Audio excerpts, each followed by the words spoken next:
예, 오늘 방송 시작합니다. 네. 네, 안녕하세요. 예, 안녕하세요. 네.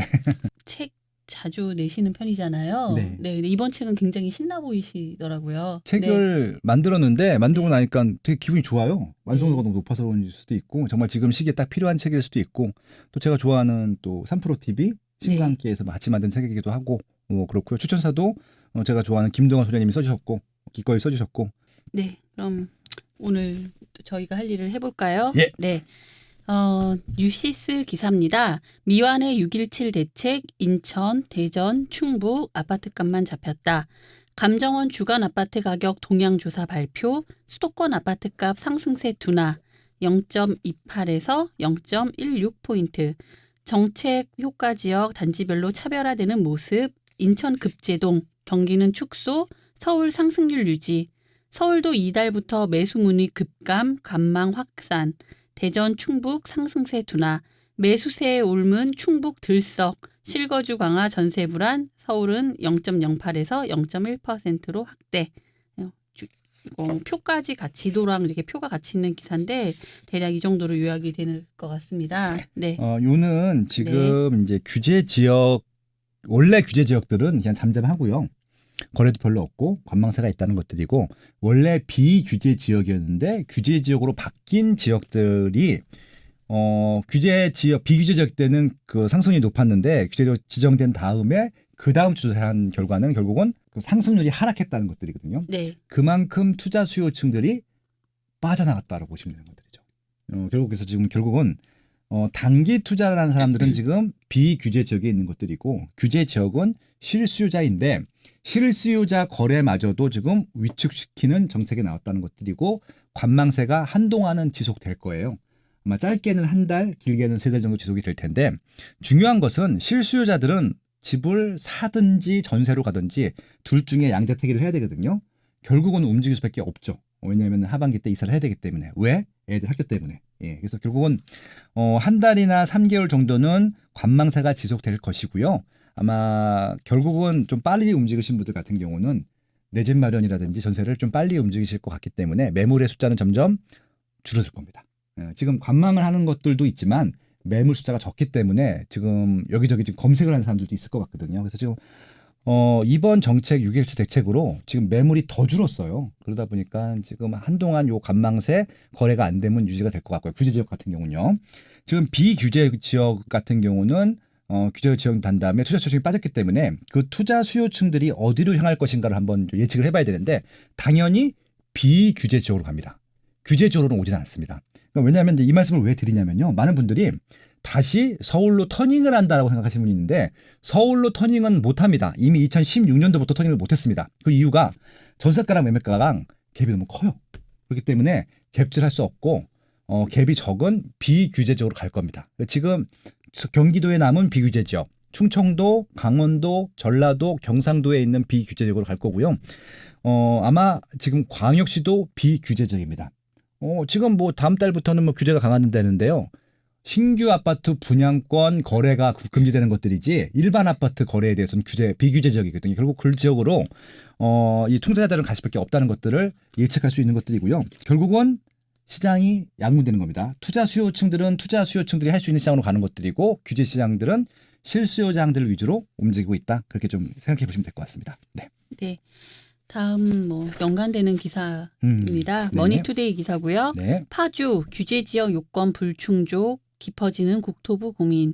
6.17 부동산 대책의 풍선 효과 아파트값이 급등한 김포 파주가 당장 규제 지역으로 묶이지 않을 전망이다. 김현미 국토교통부 장관이 이달쯤 규제 지역으로 지정할 수 있다고 말했지만 파주 전체는 규제 지역 지정을 위한 정량 요건을 충족하지 못하는 것으로 확인됐다. 네. 네, 뭔가 우프다고 우리가 이야기하잖아요. 그런 기사 같습니다. 네. 제가 이거를 길게도 설명할 수 있고 네. 짧게도 설명할 수 있는데 네. 어떤 걸 원하십니까? 저야 당연히 집에 빨리 가고 싶으니까 짧게죠. 네, 저는요. 들으시는 지금, 분들도 짧게를 더 좋아하실 것 네, 같아요. 지금 이제 비규제 지역이었는데 규제 지역으로 지정했을 때 쑥 빠져나가는 지역들 있잖아요. 네. 그냥 규제 안 했으면 좋겠어요. 왜냐면 규제 안 해도 적당히 오른다면 적당히 빠질 거거든요. 특히 이렇게 입주 물량이 많은 데들. 제가 지금 제일 좀 뭘 보고 좀 판단하시면 되냐면요.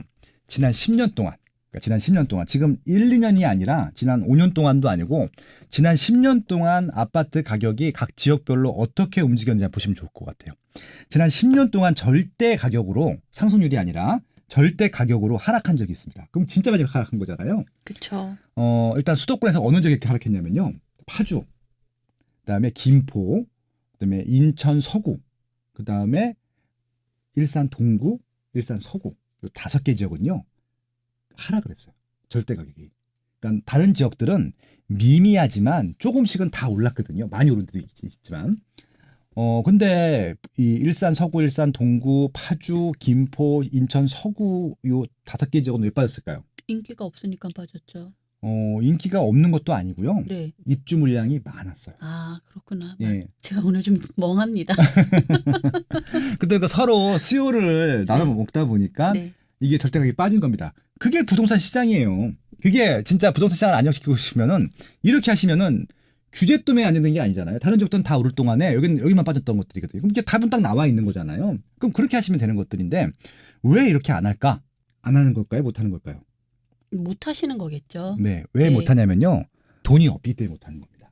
그렇기 때문에 제가 늘 당부드리지만 이렇게 2가지를 좀 제안 드리고 싶은데 하도 제안을 안 한다고 해요. 제가 제안이란 말을 쓰고 제안 드릴게요. 그냥 들었는데 2가지인데 이런 비규제 지역 중에서 입주 물량이 많은 데들은 굳이 규제하실 필요 없어요. 알아서 적용됩니다. 지금 10년 동안 보여드렸잖아요. 그리고 또 하나 뭐냐면요. 이렇게 계속 몰리는 곳에서만 공급하는 것이 아니라 지금 이렇게 몰리지 않고 10년 동안 많이 올라간 지역들이 있을 거잖아요. 그럼 그런 지역들에다 공급을 많이 하는 게 맞잖아요. 예를 들어서 지금 많이 오른 지역이 어디죠? 과천, 하남, 성남, 광명, 그다음에 강남. 무슨 말씀인지 아시겠죠? 지금 강남권 수요를 분산한 지역들에게 더 입주 물량을 더 많게 하셔야 돼요. 지금 강남과 무관한 지역들은 입주 물량이 조금만 증가해도 가격이 하락해요. 절대 가격이. 근데 이 강남권 같은 경우는요. 지금도 적지 않은 입주 물량이 입주를 했는데도 가격이 그래도 올라가잖아요. 그러니까 이게 중요한 겁니다. 결국은. 입주 물량을 더 많게 해주는 게 맞을 것 같고요. 저 위 지역들은 입주 물량을 줄이는 게 맞는 것들이죠. 그래야지 다 삽니다. 예, 그 말씀 이렇게 제안 드려보고 싶었네요. 짧게 해도 이 정도인데 길게 하면 얼마나 하시려고 그런 거예요? 요거 기사를 다 풀려고 했었는데 네. 풀면은 더 이해도가 더 쉽긴 하실 텐데 그냥 임팩트만 말씀드렸습니다. 네. 네. 다음 조선일보 기사입니다. 수도권 누르자 다시 서울. 강남서 또 3.3제곱미터당 1억 돌파. 서울 강남구 레미안 대치팰리스 전용 면적 59제곱미터는 지난달 20일 25억 원에 팔렸다. 지난해 10월 최고가 22억 8천만 원보다도 2억 2천만 원 오른 가격이다. 지난해 서초구 아쿠르 리버파크 이후 서울에서 두 번째로 평당 1억 원을 돌파한 아파트가 됐다. 정부가 6.17 부동산 대책을 내놓은 지 사흘 만이었다. 네. 그러니까 이것도 좀 기사 쓰시는 분들도 그렇고 정부도 이거 그렇게 생각하시면 안 된다는 말씀을 드려보고 싶고요. 이거는 6.17 대책하고는 전혀 상관없는 시세 상승이고요. 그냥 올라갈 때가 돼서 오른 것들이고 또 하나 뭐냐면은 수요가 정말 많기 때문에 이 수요를 분산시킬 공급이 적기 때문에 가격이 올라갔다고 보시면 좋을 것 같아요. 지금 강남구가 입지가 제일 좋다라고 평가를 합니다. 제일 비싸죠, 시세가. 근데 개별 단지로 보게 되면은 강남구에 있는 개별 단지보다 서초구에 있는 개별 단지가 더 비싸요. 특히 반포동이 제일 비싸죠. 반포동 중에서도 아크로 리버파크가 제일 비쌌습니다. 작년에 무려 3건이나 34평형이 34억 원에 거래가 됐죠. 그럼 평당 1억이었죠. 근데 강남에서는 1억짜리 아파트가 지금까지 한 번도 거래가 된 적이 없었어요. 근데 지금 25평이 25억 원에 거래가 된 거죠. 평당 1억이 나왔습니다.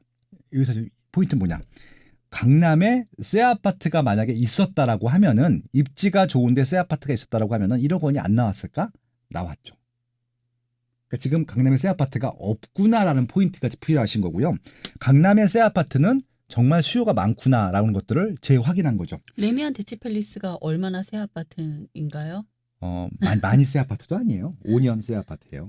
강남에선 그럼 엄청 새 아파트 아닙니까? 그렇죠. 왜냐면 네. 대치동에서는 유일합니다. 네. 10년 미만 아파트 중에서는 유일합니다. 더 이상 새 아파트가 없어요. 네. 예. 그러니까 지금 대치동도 거의 30년 차, 40년 차가 돼가고 있고요. 뭐 개포동은 이제 재건축을 하고 있고 그런 것들이죠. 도곡동도 다 10년, 20년이 됐고요.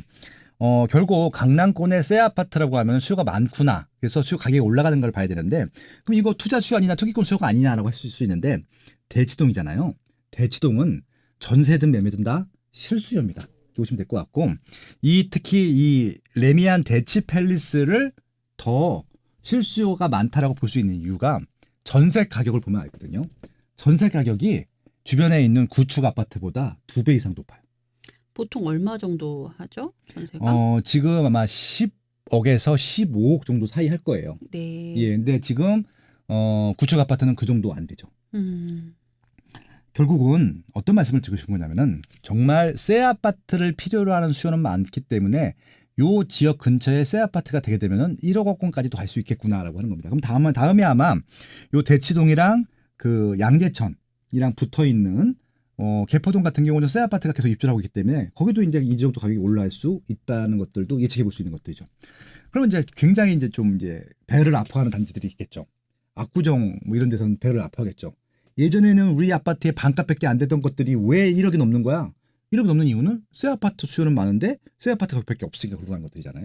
그러니까 결국은 이제 나중에 압구정동이나 신사동이나 청담동에 있는 압구정 현대 아파트들이나 뭐 산양 아파트라든지 미성 아파트가 재건축을 하게 되면은 그 정도 시세 이상 올라갈 수 있다는 것들을 다시 한번 보여주는 확인하는 것들이죠. 정리하면은 지금 실수요가 많은 지역의 새 아파트는 매매가도 비싸고 전세가도 비쌉니다. 결국은 주변에 있는 구축보다 전세 가격이 월등히 비싼 단지들 같은 경우는 정말 새 아파트 수요가 많구나라는 결론을 얻으셔야 될 것 같고 이 지역은 새 아파트를 원활하게 공급하지 않으면은 이 아파트만 계속 올라갈 겁니다. 예, 그런 것들이죠. 예, 그래서 적당한 재건축 재개발 활성화는 필요하다는 말씀을 드려보고 싶은 것들이고 적당한 활성화가 아니라 그냥 무조건 그냥 때 되면 다 해주시면 될 것 같아요. 지금 음마 아파트도 좀 벌써 했었어야 되는데 아직도 못하고 있고 잠실주공 5단지도 아직 못하고 있고 저는 그냥 빨리 입주를 시키고 빨리 신도시 만들어주시고 거기랑 연결해주시고 이런 것들이 좀 필요할 것 같다는 생각을 해봅니다. 네. 그러니까 1억이라고 하면 예전에 저 어릴 때는 그 복권 당첨 그 주택 복권 당첨 금액이 1억이었거든요. 아니요. 주택 복권 당첨 금액은 5천만 원이고요. 네. 올림픽 복권이 나온 다음에 1억으로 올라갔죠. 그러니까 저 어릴 때 기억에 뭔가 올림픽 복권 복권일 거예요. 당첨이 네, 맞아요. 되면 네. 그게 1억이고 그 1억이 당첨되면 막 평생 되게 호의호강 그때 강남권에 있는 아파트 중이 다 3천만 원 전후였거든요. 네, 그 그거- 집한채 사고 남았죠. 그 호강하면서 살 수 있는 금액이라는 그 금액으로 크게 와닿거든요. 그 네. 응답하라 1988 보면은 그 복권 전공이네. 당첨된 거 가지고 네. 집안이 바뀌었잖아요. 네. 그런 거죠. 예. 그런데 지금 막 평당 1억이라고 하니까 제가 엄청 옛날 사람 같네요. 네. 다음 뉴스 넘어가 보겠습니다. 네. 연합뉴스 기사고요. 어제 있었던 일이죠. 청와대 불려간 김현미 장관 6.17 대책 보완이냐 더 센 대책이냐. 이제 이거 들어가시자마자 기사가 나와서 이제 그 이후의 내용은 후속 기사로 이제 알 수 있을 것 같아요. 좀 얘기 좀 해주세요, 소장님. 그러니까 이게 뭐 결론부터 말씀드릴게요. 더 센 대책이 나올 거고요. 그걸 네. 보완책이라고 하겠죠. 그러니까 지금 제가 말씀드렸다시피 지금 정책의 순서가 잘못된 거예요. 그러니까 지금 규제를 할 타이밍이 원래 아니었어요. 2017년도 5월 달부터 보완을 할 타이밍이었지 규제를 할 타이밍은 아니었었거든요. 그래서 지금 순서가 바뀌었다는 말. 그러니까 지금 이제 김인 장관님께서 지난주에 어떤 말씀하셨냐면은 이런 말씀하셨습니다. 이제 간담회에서 물어보죠. 이 21번째 대책까지 나왔는데 그거 잘못한 거 아니십니까? 라고 했더니 황당한 눈을 지면서 왜 이게 21번째 대책이냐? 4번째 대책이다. 라고 하는 거예요. 그건 언론사에서 이걸 호도하고 나쁜 의도로 쓴 거라는 거예요. 몇 번째인 게 그렇게 중요합니까? 그래서 제가 전 칼럼을 매일 쓰니까 기록에도 남아있잖아요. 그래서 내가 이미 2018년도 9월 16일자 칼럼을 쓰는데 그때도 10개가 넘었더라고요. 그래서 진짜 되게 좀 웃겼었는데 근데 진짜 저 말씀하신 대로 이게 몇 번째가 중요한 건 아니고 저는 이런 의미로 따지게 되면요. 김윤 장관님은 아마 각 해마다 중요한 대책 하나씩 나왔다고 생각을 하는 것 같아요. 2017년도에 하나 8회 대책, 2018년도에 9.13 대책, 2019년도에 12.16 대책, 그다음에 2020년도에 6.17 대책 이렇게 하나씩 잡아서 4번째 대책을 한 것 같아요. 근데 그렇게 따지게 되면요. 저는 4번째 대책도 아니고 첫 번째 대책이 계속 좀 이어지고 있다고 생각하거든요. 2017년에 나온 8회 대책 이후에 새로운 거 하나도 없어요. 그냥 규제 지역을 확대하고 규제만 더 강화했을 뿐이거든요. 그렇기 때문에 저는 그냥 대책 숫자는 중요한 게 아니라 이분들이 어떤 방향성을 갖고 가는 것들이 중요한지를 한번 보고 싶은데요. 아까 말씀드린 대로 규제가 되면은 이 시장이 안정화되냐 이게 아닙니다. 지금 가격이 올라가는 걸 갖고 싶어 하시는 거잖아요. 근데 실질적으로 보시면은 지난 10년 동안 가격이 빠졌던 것들을 회복하는 시기였었고요. 그러니까 이명박 정부 때는 가격이 빠졌고요. 박근혜 정부 때는 정상화가 됐었고 이제 문재인 정부 들어서 이명박 정부 때 빠졌던 것만큼 올라가는 시기거든요. 그러니까 그러다 보니까 그냥 올라가는 것만 보이는 거예요. 근데 그렇게 단편적으로 그 단기간만 볼 것이 아니라 10년 동안 보게 되면은 결과가 전혀 달라요. 폭등한 지역들이 거의 없어요. 대부분 심하게 조정됐던 것들이 정상 가격을 회복하고 있는 그런 시기일 뿐인 것들이거든요. 그러다 보니까 오히려 이 정상가를 회복했을 때 더 정상 시장으로 가기 위한 보완 조치들이 있어야 되는데 그러다 보니까 이게 올라가는 것만 보고 공급을 다 끊어놓은 거예요. 그리고 3년 동안 공급을 끊다 보니까 내년에 입주할 물량들이 급감을 하게 되는 것들이죠. 이렇게 된 겁니다, 지금 시장이. 그래서 결국은 공급이 충분하다라고 하는 지난 3년 동안의 주장은 없어지고 최근에 다시 공급 대책으로 터닝을 했는데 그럼 공급 대책만 하시면 되잖아요. 근데 계속 규제, 다주택자 규제 이것만 반복되는 겁니다. 제가 어저께도 너무 황당하고 기분이 묘해져갖고 밤에 칼럼을 쓴 게 아니라 2018년도에 썼던 칼럼들을 다시 한번 제가 업로드를 했는데 똑같은 얘기를 제가 반복하고 있더라고요. 3년째. 예, 그런 것들이죠. 아마 규제 정책을 더 세게 하면요. 시장은 더 매물이 줄어들 겁니다. 그러면은 정책이 또 잘못된 겁니다. 다시 당부드리지만 파리 대책 이전으로 가셨으면 좋겠습니다. 시세를 되돌리는 게 아니라 지금 이 시장의 문제를 잡기 위해서는 파리 대책 이전으로 가셔갖고요. 지금 시장에 필요한 게 공급 물량인지 교통망인지 이런 것들을 보시면 좋을 것 같고요. 그 기간은 지난 1년 동안 오른 가격이 아니라 10년 동안에 어떤 일이 있었는지 파악하는 것부터 시작하시면 좋겠다. 예, 그런 말씀을 드리고 싶네요. 그렇습니다. 네. 다음 어제 굉장히 핫한 기사였는데요. 네. 국민일보 기사입니다. 노영민이 택한 집 한신설에 재건축 바라보는 똘똘이. 이걸 이런 식으로 또 바라보실 수도 있네요. 도대체 이분이 픽한 집은 어떤 집일까 이러면서 또 관심을 주시나 봐요. 네. 노영민 대통령 비서실장이 선택한 서울 서초구 반포동 한신설의 아파트가 조명받고 있다. 1987년 준공된 414가구 12층 단지로 재건축을 바라보고 있다. 낮은 지대에 위치해 고도 제한 위험이 없어 초과 용적률이 기대된다. 잠원초, 방배중, 서울고, 세화공 등 학군이 우수하고 강남 성모병원, 신세계백화점, 설해마을 카페거리 등 인프라가 좋다. 특히 걸어서 7호선, 3호선 환승역인 고속터미널역을 이용할 수 있다. 네. 아파트 소개 기사도 나오네요. 네. 처음에 이 반포집을 내놨다가 50분 만에 다시 청주집을 내놓겠다고 뒤집었죠. 네. 청주 분들이 많이 서운하시겠어요. 아마 근데 이분이 진짜 집을 팔고 싶으면은 아까 말씀하신 대로 반포집을 내놓는 게 맞아요. 반포집은 바로 나갈 겁니다. 시세대로 내놔도 바로 나갈 겁니다. 예. 근데 청주집은 지금 규제 지역이기 때문에 시세대로 내놔도 안 살 거고요. 정말 시세보다 많이 저렴하게 내놔야지 살 겁니다. 말씀드렸죠? 규제 지역과 비규제 지역의 차이가 바로 그런 것들입니다. 수요가 있고 없고의 차이인 것들이죠.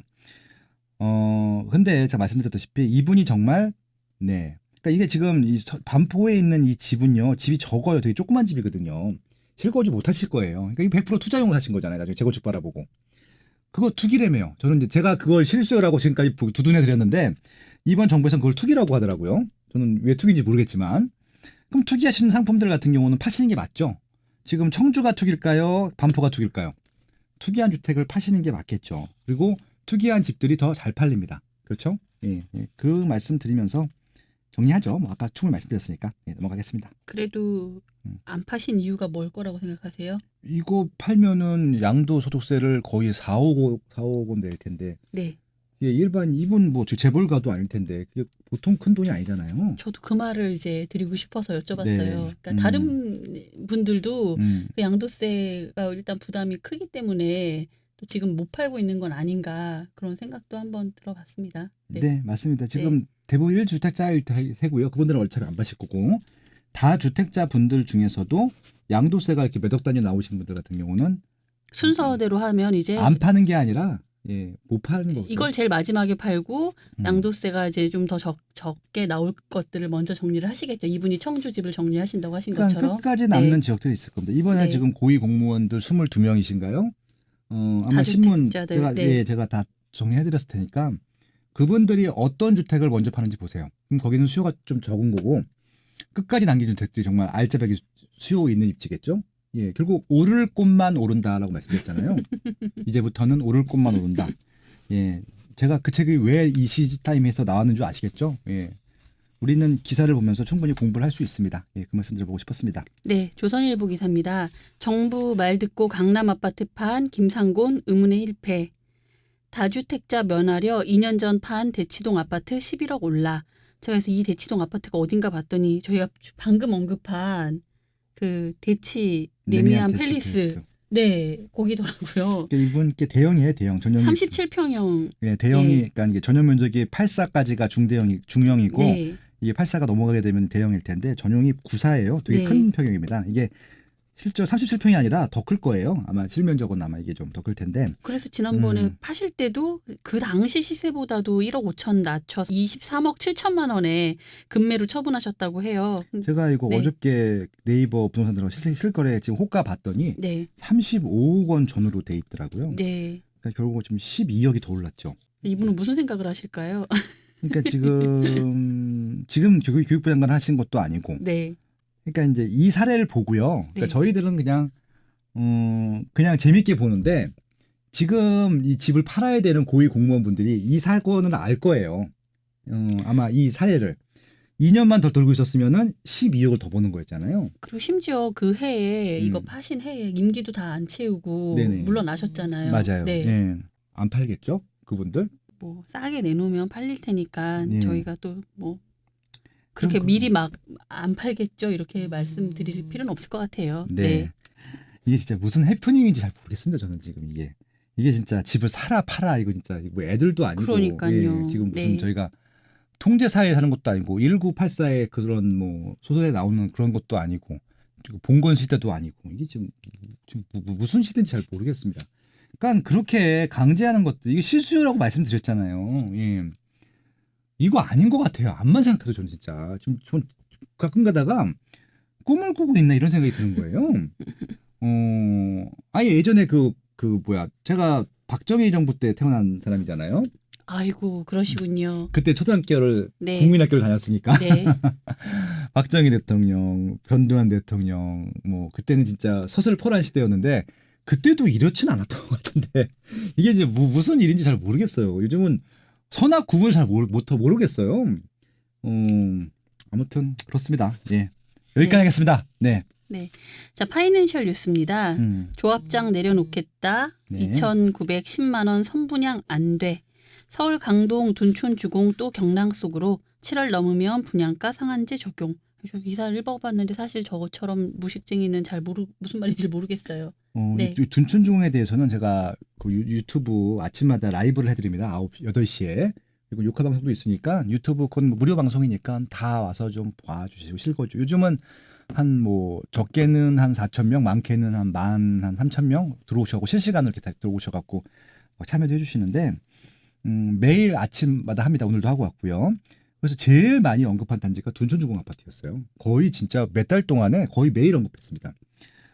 지금 2,910만 원에 지금 분양을 하라고 하는 건데 이것도 잘 모르겠어요. 왜 2,910만 원에 분양을 해야 되는지 잘 모르겠어요. 그러니까 이게 주변 시세도 아니고 그러니까 이 시세가 나온 이유를 전혀 잘 모르겠어요. 그러니까 지금 구축들 나홀로 아파트, 주상복합 아파트들도 2천만 원대 하나도 없거든요. 근데 여기 지금 거의 강남구에 준하는 이런 12,000세대 대형 A급 단지를 왜 2,900만 원에 분양을 하라고 하는 건지 모르겠고요.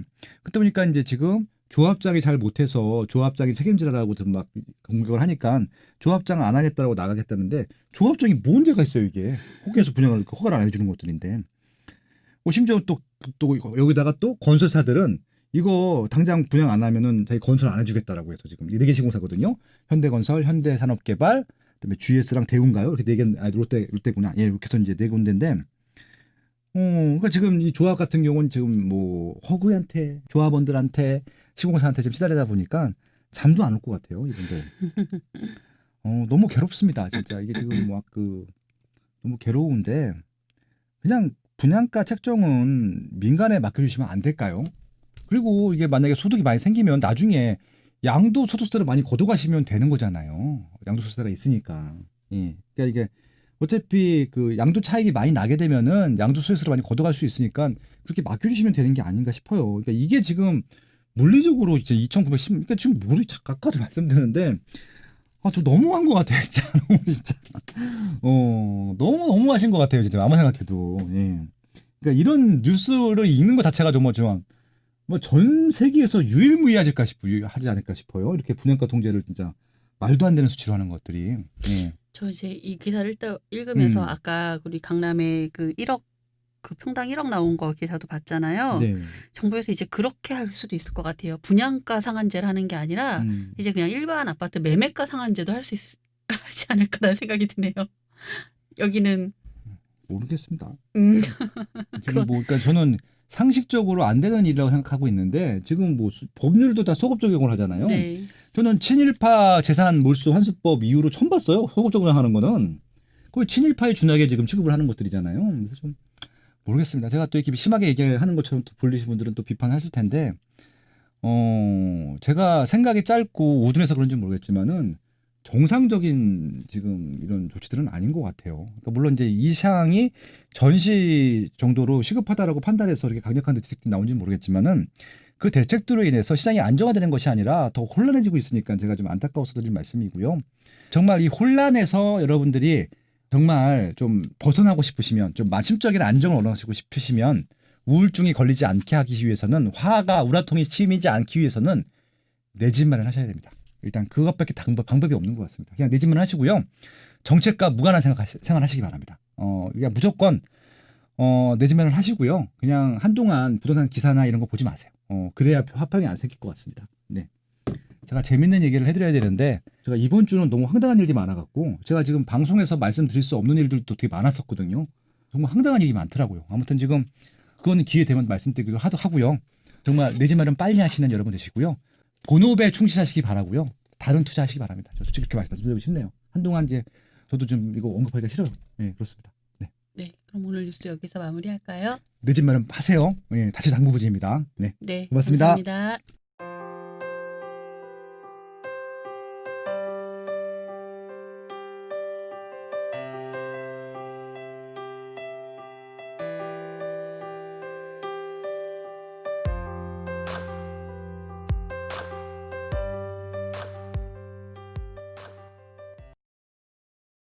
강력하고 즉각적인 조치를 이어나가겠다는 것을 이번에는 곧바로 집값이 오르는 상황이 연출되고 있습니다. 이른바 초양극화 현상이 우려된다는 겁니다. 초강력 규제와 부동산의 양극화 시대, 사야 할 부동산은 더 명확해지고 있다. 부동산 매매의 입지 선정과 돈 버는 핵심 입지 20곳을 완벽 분석한 이제부터는 오를 곳만 오른다. 인터넷 교보문고에서 이제부터는 오를 곳만 오른다를 검색하세요.